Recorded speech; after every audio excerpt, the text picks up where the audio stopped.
আসসালামু আলাইকুম। আজকে আমাদের ডে 2 ছিল। ডে 2 তে হচ্ছে আমাদের আজকে প্রফিট। সো ডে 2 তে আমাদের টোটাল ব্যালেন্স থাকার কথা ছিল 15.62। সো আজকে আমাদের সবার প্রফিট হইছে। জাস্ট হচ্ছে মার্কেট খারাপ থাকার কারণে ২-১ জনের লস ছিল, স্টপ লস হিট হয়ে গেছে। সো তাদের রিকভার করে দিছি অলরেডি। তো এখন হচ্ছে আ আমাদের ফিডব্যাক যদি দেখি আমরা ফিডব্যাক গ্রুপে যদি যাই আমরা এখান থেকে ফিডব্যাক গ্রুপ। সো আজকে হচ্ছে কয় তারিখ? ১১ তারিখ না? ১১ তারিখের ফিডব্যাক গ্রুপ উপর থেকে। এই যে এখান থেকে যত প্রফিট হয়েছে সবাই স্ক্রিনশট প্রোভাইড করছে এখানে।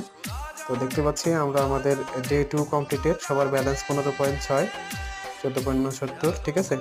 17.68 মানে যার যেরকম আরকি, হ্যাঁ? সবার ব্যালেন্স হচ্ছে এরকম করে দেওয়া আছে আরকি।